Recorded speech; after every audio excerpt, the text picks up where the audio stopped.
Nous allons aborder aujourd'hui une question très importante que j'ai intitulée « La manipulation générationnelle » ou comment un pervers narcissique influence ses petits-enfants. Quand les générations deviennent le terrain de jeu d'un pervers narcissique. Dans une famille, les grands-parents jouent souvent un rôle essentiel, celui de transmettre des valeurs, d'offrir un soutien inconditionnel et d'apporter une certaine sagesse. Mais cette image idyllique peut être bouleversée lorsqu'un grand-parent est en réalité un pervers narcissique.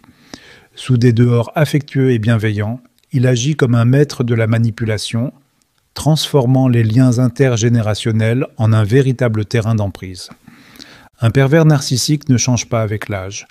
Il adapte ses stratégies pour continuer à exercer son contrôle. Les petits-enfants, encore innocents et vulnérables, deviennent alors des cibles idéales.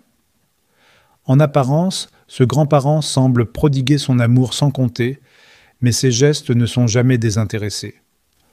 Offrir des cadeaux excessifs, critiquer subtilement les parents, ou se positionner comme la seule figure de confiance ne sont que quelques-unes des tactiques utilisées pour s'immiscer dans la relation parent-enfant. Pour les petits-enfants, cette situation peut provoquer une grande confusion. Comment concilier l'image d'un grand-parent adorable avec un malaise grandissant et des messages contradictoires? Et pour les parents, le défi est double. Protéger leurs enfants tout en jonglant avec leurs propres relations complexes avec ce parent manipulateur. Cet article explore en profondeur cette réalité insidieuse. Nous analyserons les stratégies utilisées par les pervers narcissiques dans les structures familiales multigénérationnelles, les conséquences sur les enfants et leurs parents, ainsi que les moyens concrets de contrer cette emprise. Comprendre ces mécanismes est la première étape pour protéger les générations futures et briser les cercles vicieux de la manipulation. Cette réflexion est tirée d'un article du site internet www.pervers-narcissique.com, dirigé par Pascal Couder, psychanalyste et psychologue clinicien, co-auteur de l'ouvrage de référence « La manipulation affective dans le couple, faire face à un pervers narcissique ». Depuis plus de 30 ans, Pascal Couder et son équipe de thérapeutes spécialistes des questions autour de la manipulation sentimentale prennent en charge les victimes de PN francophones partout dans le monde grâce à la vidéoconsultation. Rendez-vous sur pervers-narcissique.com pour accéder gratuitement à une multitude de ressources précieuses. Explorons le rôle du pervers narcissique dans la structure familiale.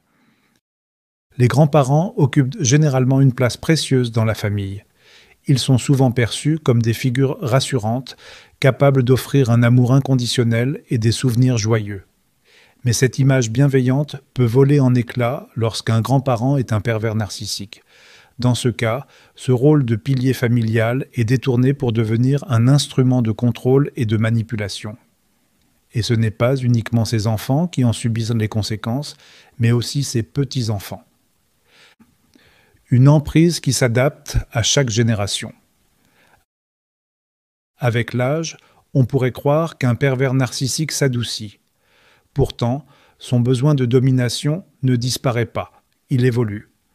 En tant que grand-parent, il se saisit de sa nouvelle position pour continuer à exercer son pouvoir sur la famille. Mais cette fois, il cible directement ses petits-enfants. Pourquoi? Parce qu'ils sont naturellement vulnérables, ouverts et réceptifs à l'attention et à l'affection qu'on leur prodigue. Et qui mieux qu'un grand-parent peut incarner à leurs yeux une figure de confiance?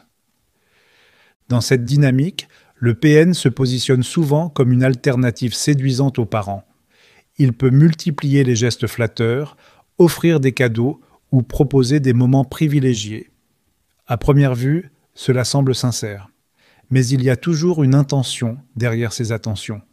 Le PN veut non seulement séduire les petits-enfants, mais surtout les éloigner émotionnellement de leurs parents.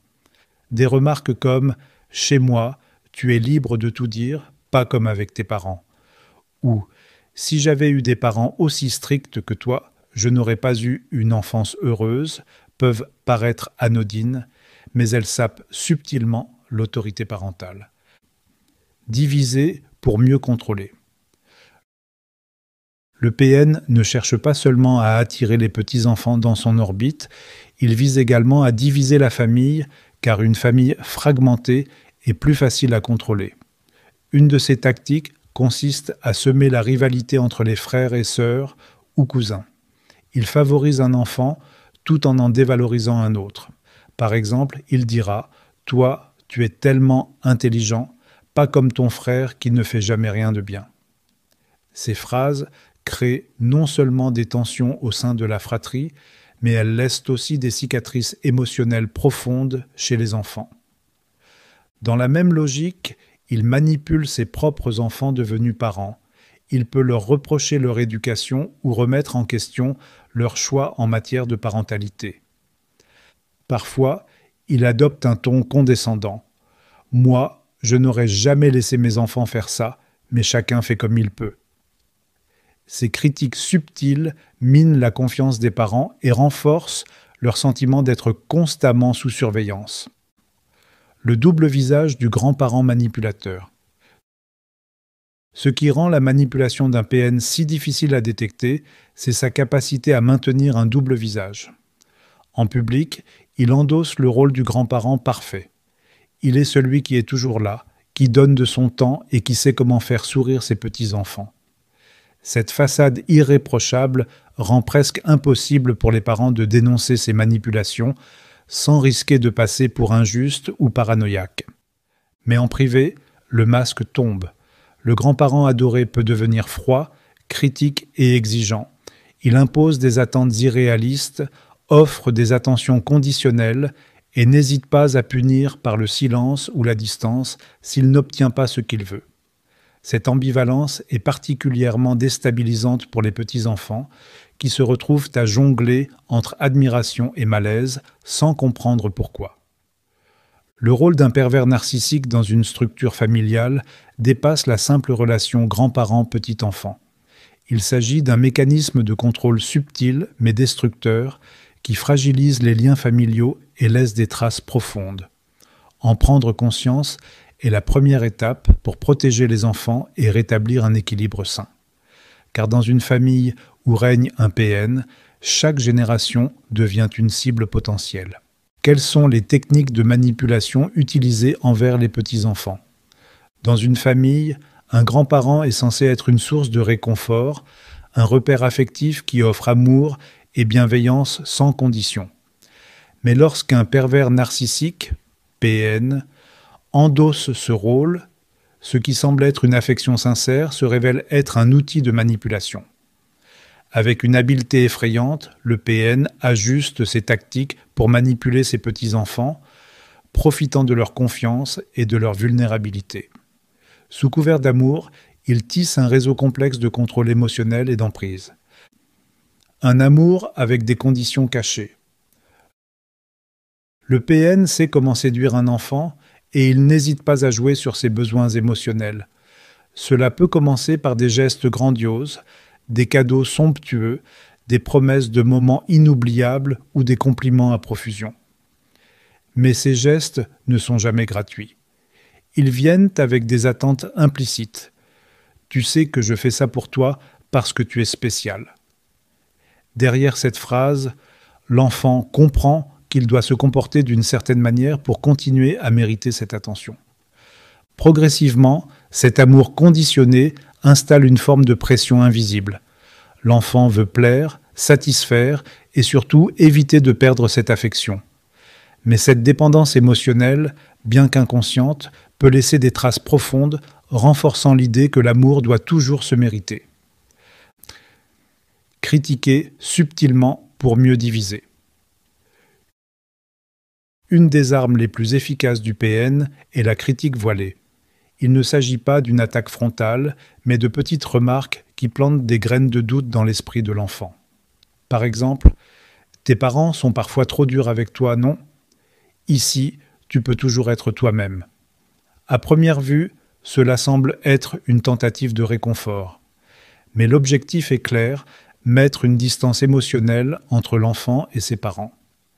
Ce type de manipulation peut aller encore plus loin lorsque le PN favorise un petit enfant au détriment d'un autre.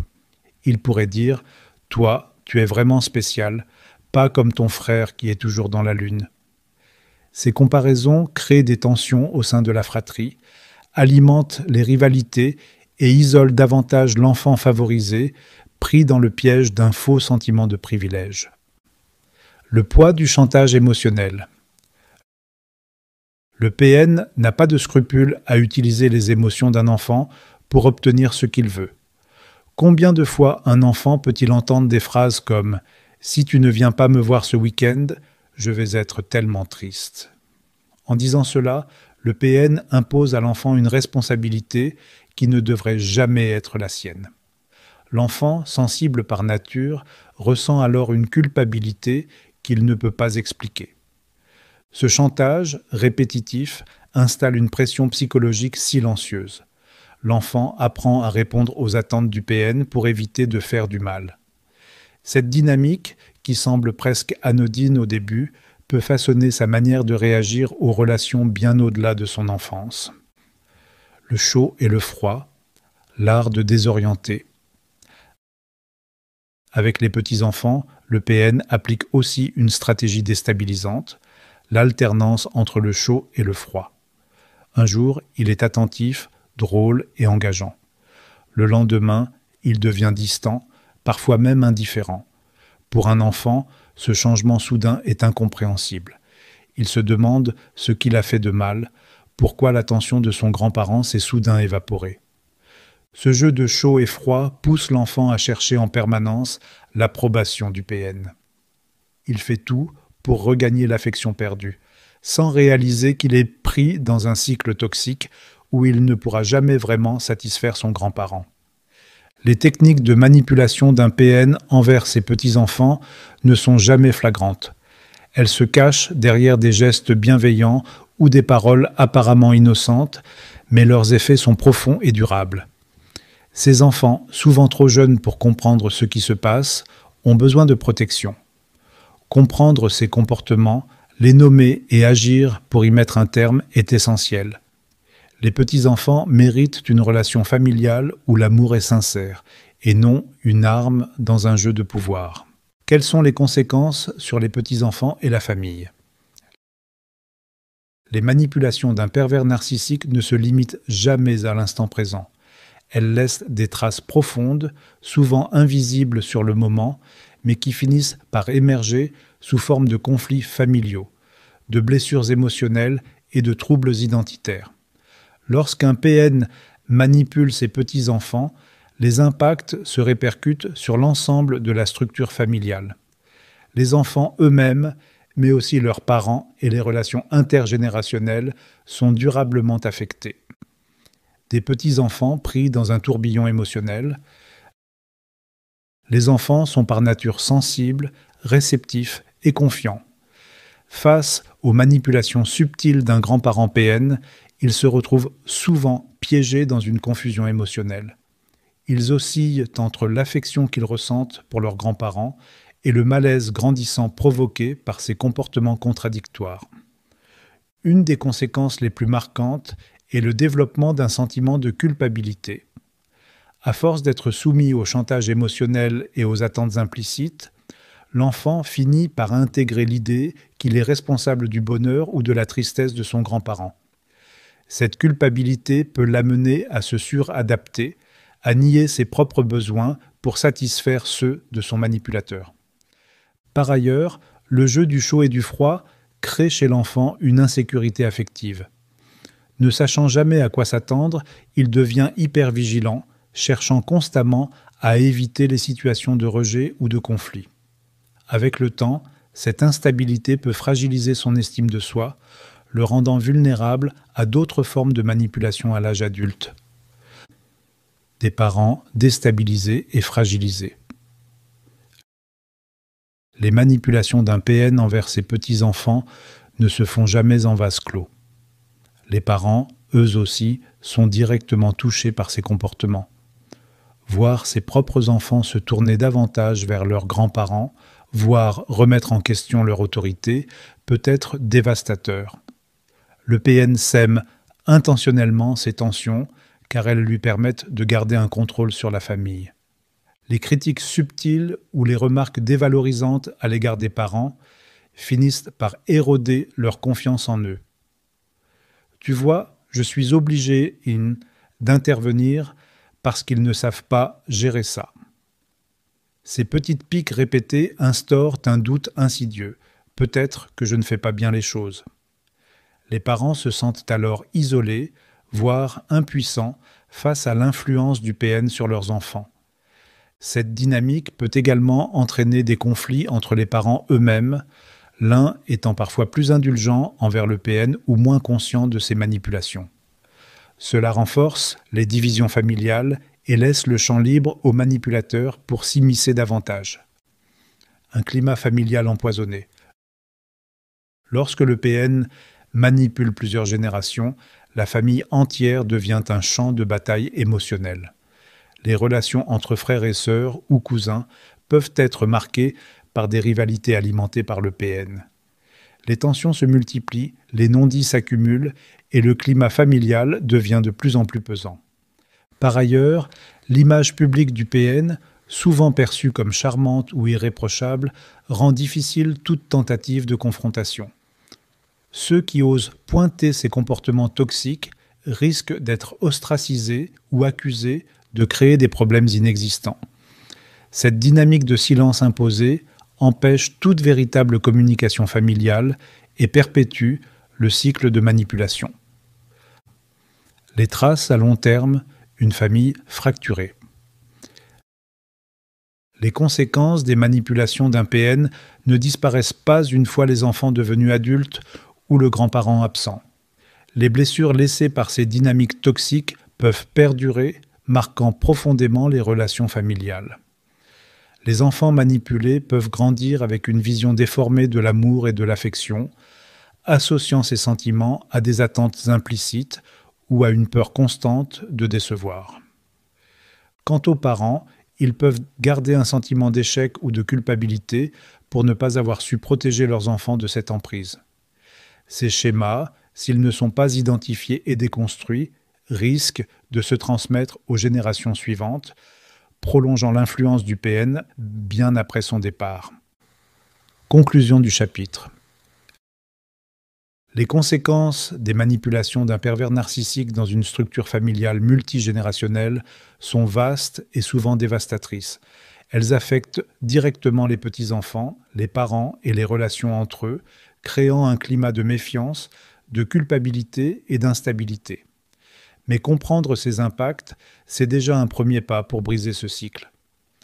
En identifiant les schémas toxiques et en instaurant des limites claires, il est possible de protéger les enfants et de reconstruire des relations familiales plus saines.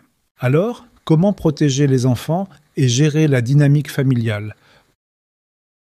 Protéger ses enfants d'un grand-parent pervers narcissique, c'est marcher sur une corde raide. Ces figures, parfois perçues comme bienveillantes par le reste de la famille, peuvent exercer une influence bien plus insidieuse sur les plus jeunes. Par de simples remarques, des attentions trop appuyées ou des comparaisons répétées, elles sèment le doute, la culpabilité et un sentiment d'injustice chez l'enfant. En tant que parent, il est de votre devoir de poser des limites et d'agir pour préserver son équilibre. Ce n'est pas toujours évident. Comment protéger sans briser l'unité familiale ? Comment expliquer ce qui se passe à un enfant sans le perdre dans des détails qu'il ne peut pas comprendre ? Trouver cet équilibre demande du tact, de la patience et une véritable écoute. Mais avec des gestes réfléchis et des actions adaptées, il est possible de réduire l'impact de ces comportements et d'aider votre enfant à grandir dans un environnement sain et rassurant. Posez des limites claires. Quand un grand-parent pervers narcissique s'immisce dans la vie d'un enfant, poser des limites devient une nécessité. Ces limites ne sont pas là pour exclure systématiquement, mais pour protéger. Elles doivent être réfléchies, adaptées et appliquées avec cohérence.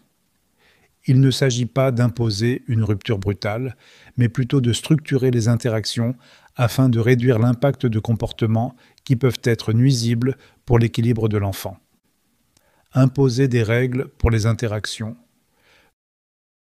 Pour éviter que le grand-parent ne prenne trop de place ou n'exerce une influence malsaine, il est essentiel de cadrer les visites. Par exemple, vous pouvez décider que les rencontres auront lieu uniquement en présence d'un adulte de confiance. Cela limite les possibilités de tête-à-tête où des propos blessants ou manipulateurs pourraient être tenus. Vous pouvez également définir une durée précise pour ces visites. Une trop longue exposition laisse davantage de place à la manipulation émotionnelle. Un point important est aussi la vigilance concernant les échanges verbaux. Si le grand-parent critique les parents devant l'enfant ou s'amuse à opposer frères et sœurs, il est crucial d'intervenir. Une phrase simple mais claire suffit. Nous avons convenu que ces sujets ne devaient pas être abordés en présence des enfants. Merci de respecter cela. Cette réaction montre à l'enfant qu'il est protégé et qu'il n'a pas à gérer seul ses tensions familiales. Limitez les contacts en cas de comportement nocif. Si, malgré les règles imposées, le grand-parent continue de déborder et que ses actes ou paroles nuisent à l'enfant, il peut être nécessaire de réduire les interactions. Certains signes peuvent indiquer un mal-être chez l'enfant, un comportement inhabituellement réservé, des larmes sans raison apparente ou une tendance à s'isoler après une visite. Ces signaux doivent être pris au sérieux. Limiter les contacts ne signifie pas rompre immédiatement, mais cela peut passer par un espacement des rencontres ou une supervision renforcée. Dans les cas où les manipulations deviennent trop intenses, une pause temporaire s'impose parfois. Expliquez cette décision à l'enfant avec des mots rassurants. Nous avons remarqué que certaines visites te mettent mal à l'aise. Nous allons espacer les rencontres pour le moment afin que tu te sentes mieux. L'enfant doit comprendre que cette décision est prise pour son bien et non comme une sanction envers le grand-parent. Poser des limites, c'est avant tout affirmer votre rôle de parent tout en instaurant un cadre protecteur pour l'enfant. Ce travail peut être subtil et exigeant, mais il est essentiel pour préserver l'équilibre émotionnel des plus jeunes face à des comportements qui ne sont pas toujours évidents à comprendre ou à interpréter. Communiquer avec les enfants. Parler à ses enfants des comportements problématiques d'un grand-parent pervers narcissique n'est pas une tâche évidente. Ces manipulations, souvent déguisées, peuvent semer chez l'enfant une confusion qu'il ne sait pas nommer. Pourtant, avec des mots justes et une écoute attentive, vous pouvez l'aider à comprendre ce qu'il ressent et surtout à ne pas porter ce poids tout seul. L'idée n'est pas de diaboliser le grand-parent, mais de donner à votre enfant des clés pour se protéger et mieux décrypter certaines attitudes. Expliquez les comportements sans les dramatiser. Un enfant peut se sentir mal à l'aise face à des comportements qu'il ne comprend pas, mais il n'aura pas toujours les outils pour exprimer ce qu'il traverse. Votre rôle est de lui offrir un éclairage tout en restant à son niveau de compréhension. Avec les plus jeunes, il est inutile de tout expliquer. Privilégiez des phrases simples et rassurantes. Parfois, les adultes peuvent dire ou faire des choses qui ne sont pas gentilles ou justes. Ce n'est jamais ta faute, et si cela t'arrive, tu peux toujours venir m'en parler. Ces mots sont suffisamment généraux pour éviter de créer une peur, mais donnent à l'enfant une ouverture pour s'exprimer. Avec un adolescent, on peut aller un peu plus loin en parlant directement des comportements manipulatoires. Il se peut que ton grand-parent te fasse sentir coupable ou te demande de faire des choses qui te mettent mal à l'aise. Tu as le droit de dire non et tu peux toujours m'en parler. Cette approche aide l'enfant à reconnaître ses situations et à se sentir légitimé dans ses émotions. Encouragez l'esprit critique pour contrer la culpabilité. Un des pièges des pervers narcissiques est de jouer sur la naïveté ou le sens de la responsabilité de l'enfant pour le manipuler. L'enfant peut alors se sentir obligé de répondre aux attentes ou d'accepter des situations qui ne lui conviennent pas. L'objectif est de l'aider à comprendre qu'il n'est pas tenu de satisfaire ses exigences. Pour cela, expliquez-lui qu'il a le droit de poser des limites, même avec un adulte. Si quelqu'un te demande de faire quelque chose qui ne te plaît pas ou te dit de garder un secret, tu n'es pas obligé. Tu peux toujours me le dire et on verra ensemble ce qu'il faut faire. Cette affirmation, répétée avec douceur, aide l'enfant à comprendre qu'il a une voix et un choix. Avec un adolescent, vous pouvez approfondir en abordant les dynamiques de respect dans les relations. Personne ne devrait te faire sentir coupable pour obtenir ce qu'il veut. Si tu ressens cela, prends du recul et viens m'en parler. Cela l'aide à prendre conscience que ces situations ne sont pas normales et qu'il peut se détacher émotionnellement de ces attentes injustes. Créer un espace de dialogue en toute confiance. Les enfants, surtout lorsqu'ils sont exposés à des comportements manipulateurs, ont besoin de savoir qu'ils peuvent parler sans crainte. Pour cela, ouvrez régulièrement la porte à la discussion sans forcer. Une question simple comme « Comment tu te sens après cette visite ? Tout s'est bien passé ?» peut suffire à initier une conversation. Rassurez également l'enfant sur ses ressentis. Ce que tu ressens est toujours important. Si quelque chose te gêne, ce n'est jamais une bêtise d'en parler. En disant cela, vous lui apprenez qu'il peut faire confiance à ses émotions et qu'il a le droit de partager ses doutes ou ses inconforts. Aider son enfant à comprendre les comportements problématiques d'un grand-parent, c'est lui donner des outils précieux pour se protéger et se construire. Ces discussions, parfois difficiles à initier, montrent à l'enfant qu'il a une voix et qu'il n'est jamais seul face à ce qu'il vit. Avec le temps, elles renforceront sa confiance en lui et sa capacité à poser des limites, des qualités essentielles pour naviguer dans des relations équilibrées. En conclusion, il est nécessaire de préserver les générations futures des schémas toxiques. Faire face à un grand-parent pervers narcissique est un défi de taille. Cela demande de jongler entre protection, éducation et gestion des tensions familiales. Pourtant, chaque action que vous prenez pour protéger vos enfants compte. En posant des limites claires, en les aidant à comprendre ce qu'ils vivent et en leur offrant un environnement familial stable, vous semez les graines d'un avenir plus serein pour eux. Votre rôle de parent est essentiel. Vous êtes le pilier qui leur montre qu'ils méritent des relations respectueuses, exemptes de manipulation ou de culpabilité. En les accompagnant avec vigilance et bienveillance, vous ne vous contentez pas de limiter les effets du comportement du grand-parent. Vous leur donnez aussi la force de reconnaître et de rejeter ces schémas lorsqu'ils se présenteront dans leur vie future. Briser le cercle de la manipulation générationnelle n'est pas un chemin facile, mais c'est un engagement qui a du sens. Vous offrez à vos enfants quelque chose de précieux, la possibilité de grandir sans porter le poids de ces dynamiques toxiques.